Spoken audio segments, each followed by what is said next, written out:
ଅଶୀତମ ସ୍ୱାଧୀନତା ଦିବସକୁ ନିଆରା ଢଙ୍ଗରେ ପାଳନ କରିଲେ ବ୍ରାହ୍ମଣିଆ ଗ୍ରାମ ପଞ୍ଚାୟତବାସୀ। ପୁରୀ ଜିଲ୍ଲା ବ୍ରହ୍ମଗିରି ବ୍ଲକ ବ୍ରାହ୍ମଣିଆ ଗ୍ରାମ ପଞ୍ଚାୟତ କାର୍ଯ୍ୟାଳୟ ପରିସରରେ ସରପଞ୍ଚ ନିରଞ୍ଜନ ସେଠୀଙ୍କ ଅଧ୍ୟକ୍ଷତାରେ ସ୍ଥାନୀୟ ସମିତି ସଭ୍ୟଙ୍କ ସହିତ ସମସ୍ତ ୱାର୍ଡ ସଭ୍ୟ ଏବଂ ଗ୍ରାମ ପଞ୍ଚାୟତର ବିଶିଷ୍ଟ ବ୍ୟକ୍ତିତ୍ୱମାନେ ତ୍ରିରଙ୍ଗା ପତାକା ଉତ୍ତୋଳନ କରି ଏକ ବୃକ୍ଷରୋପଣ କାର୍ଯ୍ୟକ୍ରମ କରାଯିବା ସହିତ ପଞ୍ଚାୟତର ବ୍ଲକରୁ ଆରମ୍ଭ କରି ଜିଲ୍ଲା ପର୍ଯ୍ୟନ୍ତ କୃତିତ୍ୱ ଅର୍ଜନ କରିଥିବା ଛାତ୍ରଛାତ୍ରୀମାନଙ୍କୁ ସମ୍ବର୍ଦ୍ଧିତ କରାଯାଇଥିଲା। ସର୍ବଶେଷରେ ବ୍ରହ୍ମଗିରି ବ୍ଲକର ଯୁବ ସମାଜସେବୀ ବୃନ୍ଦାବନ ପ୍ରଧାନଙ୍କୁ ଗୋପବନ୍ଧୁ ସେବା ସମ୍ମାନ 2026ରେ ସମ୍ମାନିତ କରାଯାଇଥିଲା। ଚଳିତ ବର୍ଷଠାରୁ ଏହା ଆରମ୍ଭ କରାଗଲା। ଆଗକୁ ବିଭିନ୍ନ ବର୍ଗରେ ବ୍ରହ୍ମଗିରିକୁ ଜିଲ୍ଲା ଏବଂ ରାଜ୍ୟରେ ଚିହ୍ନିତ କରାଯିବା ବ୍ୟକ୍ତିତ୍ୱମାନଙ୍କୁ ସମ୍ମାନିତ କରାଯିବ ବୋଲି ଗଣମାଧ୍ୟମକୁ ସୂଚନା ଦେଇଛନ୍ତି ସରପଞ୍ଚ ନିରଞ୍ଜନ ସେଠୀ। ଶ୍ରୀଯୁକ୍ତ ବୃନ୍ଦାବନ ପ୍ରଧାନ ଯୁବ ସମାଜସେବୀ ମହାଶୟ, କର୍ମ କ୍ଷେତ୍ରରେ ଆପଣ ଅତ୍ୟନ୍ତ ଲୋକପ୍ରିୟ। କୋଣ ଅନୁକୋଣରେ ଆପଣ ଅଭିଷେକ। ପ୍ରତ୍ୟେକଙ୍କ ପାଇଁ ଆପଣଙ୍କ ହୃଦୟରେ ସ୍ନେହ ଓ ମମତା ପ୍ରବାହିତ ହୋଇଅଛି। ସଭିଙ୍କର ଦୁଃଖ ଦୁର୍ଦଶା ସମୟରେ ଦରଦି ବନ୍ଧୁଟିଏ ଭଳି ଆପଣ ଉଭା ହୋଇଛନ୍ତି। ଜଣେ କର୍ମବୀର ଭାବେ ଆପଣଙ୍କର କାର୍ଯ୍ୟ ପ୍ରତିପାଦନ ଶୈଳୀ, ଅସୀମ ଧୈର୍ଯ୍ୟ, ସମୟାନୁବର୍ତ୍ତିତା, ନିଷ୍ଠା ଓ ସମର୍ପଣ ଭାବ ସମସ୍ତଙ୍କ ପାଇଁ ଏକ ଉଦାହରଣ। ଆପଣଙ୍କର ଏହି ସମସ୍ତ ସୁଗୁଣାବଳୀ ସ୍ମରଣୀୟ। ଆପଣଙ୍କର ସେବା ମନୋବୃତ୍ତି ଦେଖିଲେ ଗୋପବନ୍ଧୁଙ୍କର ଗୋଟିଏ ଗୋଟିଏ ମନେ ପଡ଼େ, ବିଶ୍ୱ ମୋର ଦେହ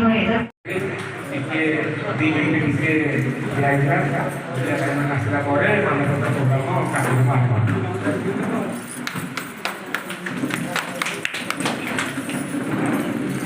ମାଳିନୀ ଜଣାଇ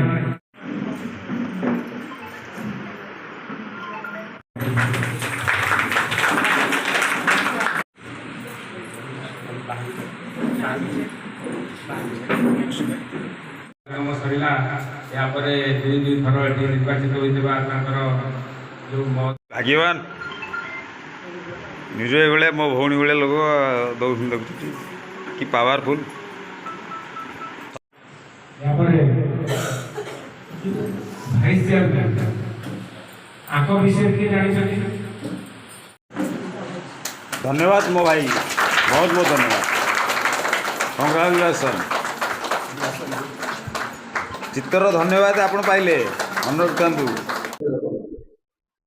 ମୁଁ ବ୍ରାହ୍ମଣିଆ ଗ୍ରାମ ପଞ୍ଚାୟତର ସମିତି ସଭ୍ୟ ଶ୍ରୀମତୀ କବିତା ସ୍ୱାଇଁ।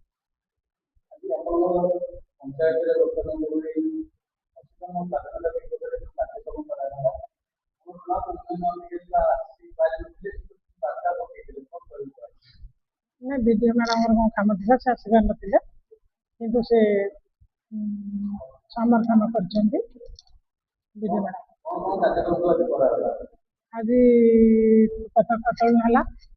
ଆଉ ଆମର ସମାଜସେବୀ କୁସୁବଣ୍ଡି ଗ୍ରାମ ପଞ୍ଚାୟତର ସମିତି ସଭ୍ୟ ସ୍ୱାମୀ ବୃନ୍ଦାବନ ପ୍ରଧାନ, ତାଙ୍କୁ ଆମର ଗୋପବନ୍ଧୁ ମାନପତ୍ର ସମ୍ମାନିତ କରାଗଲା।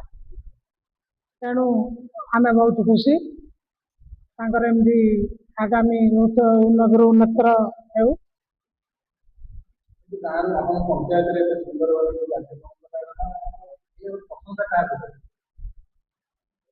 ପଞ୍ଚାୟତର ସମସ୍ତ ଗୁରୁଜନ ମାନଙ୍କୁ।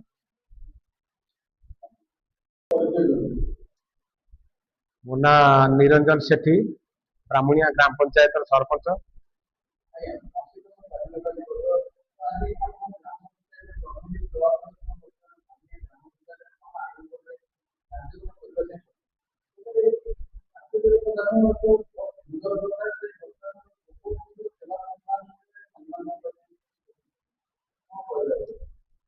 ଆଜି 80ତମ ସ୍ୱାଧୀନତା ସଂଗ୍ରାମ ଯୋଉ ଦିବସ କରାଯାଉଛି, ସ୍ୱାଧୀନତା ଦିବସରେ ଆଜି ପଲ୍ଲୀରୁ ଦିଲ୍ଲୀ ପର୍ଯ୍ୟନ୍ତ 80ତମ ସ୍ୱାଧୀନତା ଦିବସ ଆମେ ପାଳନ କରୁଛେ। ସେଥିରେ ଇଏ ପଞ୍ଚାୟତ ତରଫରୁ ଆମେ ଗୋପବନ୍ଧୁ ସେବା ସମ୍ମାନରେ ସମ୍ମାନିତ କରିବା ପାଇଁକା ଆମେ ଆମର ଏଠି ଯୋଉ ମାନେ ବିଶିଷ୍ଟ ସମାଜସେବୀ କୁସୁବଣ୍ଡି ଗ୍ରାମ ପଞ୍ଚାୟତର ସମିତି ସଭ୍ୟଙ୍କ ପ୍ରତିନିଧି ଶ୍ରୀଯୁକ୍ତ ବୃନ୍ଦାବନ ପ୍ରଧାନଙ୍କୁ ଆମେ ଗୋପବନ୍ଧୁ ସେବା ସମ୍ମାନରେ ସମ୍ମାନିତ କରିବା ପାଇଁକା ଆଜି ଏତେ ବଡ଼ ଆୟୋଜନ କରିଛୁ। ଏଇ ଯୋଉ ଆୟୋଜନର ମୁଖ୍ୟ ଲକ୍ଷ୍ୟ ହେଉଛି ଯେମିତି ଗାଁରୁ ପଲ୍ଲୀ ପର୍ଯ୍ୟନ୍ତ, ପଲ୍ଲୀରୁ ଦିଲ୍ଲୀ ପର୍ଯ୍ୟନ୍ତ ଯେଉଁ ଲୋକମାନେ ରହିଯାଇଛନ୍ତି ଗାଁ ମାନଙ୍କରେ, ସେମାନେ ଯେମିତି ବଣମଲ୍ଲୀ ବଣରେ ଫୁଟୁଛି, କିଛି ଜାଣିପାରୁନାହାନ୍ତି ତାଙ୍କୁ ଲୋକ, କିଛି ସମାଜରେ କିଛି ଲୋକ ଅଛନ୍ତି ଏମିତି ବିଭିନ୍ନ ବିଭାଗରେ ପାରିଦର୍ଶକତା ଅର୍ଜନ କରିଥିଲେ ମଧ୍ୟ ତାଙ୍କର ଲୋକଲୋଚନକୁ ଆସୁନି। ସେ ଘର ଦ୍ୱାର ପଛରେ ପକେଇ ସମାଜର ସବୁ ବିଭିନ୍ନ ପ୍ରକାର ବର୍ଗର ଲୋକମାନଙ୍କୁ ସାହାଯ୍ୟ କରୁଛନ୍ତି। ଯେହେତୁ ଯେହେତୁ ବୃନ୍ଦାବନ ପ୍ରଧାନ ଯେମିତି ସମାଜ ସେବାରେ, ମେଡିକାଲରେ, ଡାକ୍ତରଖାନାରେ ମାନେ ସବୁ କଥାରେ ସାହାଯ୍ୟ କରନ୍ତି। ତା ବାଦେ ପୋଲିସ ଷ୍ଟେସନରେ ଲୋକଙ୍କୁ ସାହାଯ୍ୟ କରନ୍ତି, ବିଭିନ୍ନ ପ୍ରକାର ଯାହାର କଳିକଜିଆ ହେଲେ ତାକୁ ସାହାଯ୍ୟ କରନ୍ତି। ରାତିରେ ବି ଡାକିଲେ ଗୋଟେ ବ୍ଲଡ ଡୋନେଟ କରିବା ପାଇଁ ବୃନ୍ଦାବନ ପ୍ରଧାନ ଯାଆନ୍ତି। ତାକୁ ଏ ବ୍ରହ୍ମଗିରିବାସୀ କିଛି ମାତ୍ରାରେ ଜାଣିଥିଲେ ମଧ୍ୟ ତାଙ୍କୁ କିଛି ତାଙ୍କ ସେବା ମନୋବୃତ୍ତି ପାଇଁକା ଆମେ ତାଙ୍କୁ ଏ ପଞ୍ଚାୟତ ତରଫରୁ ଏ ବର୍ଷ ତାଙ୍କୁ ଏଇ ଗୋପବନ୍ଧୁ ସେବା ସମ୍ମାନରେ ଆମେ ତାଙ୍କୁ ସମ୍ମାନିତ କରୁଛୁ।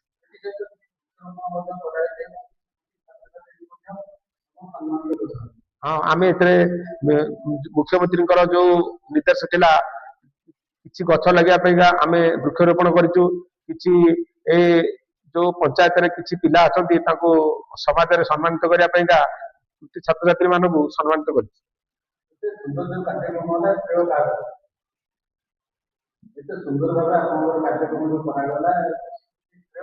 ये श्रेय पंचायतर प्रत्येक जनसाधारण श्रेय पाइबे, ब्रह्मगिरी प्रत्येक जनसाधारण श्रेय पाइबे। ମୁଁ ବୃନ୍ଦାବନ ପ୍ରଧାନ, କୁଶୁବଣ୍ଡି ପଞ୍ଚାୟତର ଗୋଲରା ଗାଁର ବାସିନ୍ଦା।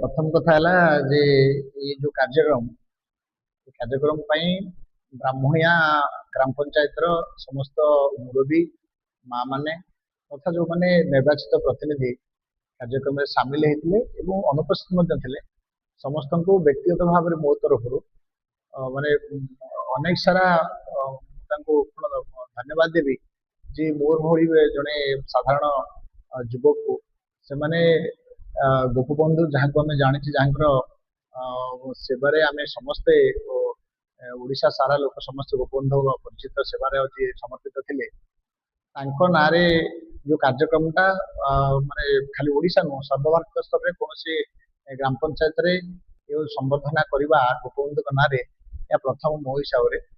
ଏଇଟା ଆକ୍ଚୁଆଲି ଗୋପବନ୍ଧୁ ସେବା ସମ୍ମାନ 2026 ଯୋଉ ଦେଇଛନ୍ତି, ଏଇଟା ତ ସମ୍ମାନ ନୁହଁ, ଏଇଟା ମୋର କର୍ତ୍ତବ୍ୟ।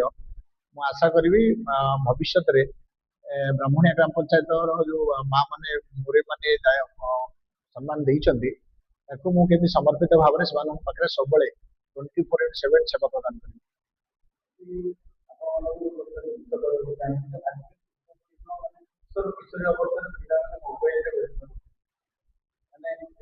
ଆଜିକା ଦିନରେ ସେମାନେ ସ୍କୁଲକୁ ଯାଉନାହାନ୍ତି, ସେମାନେ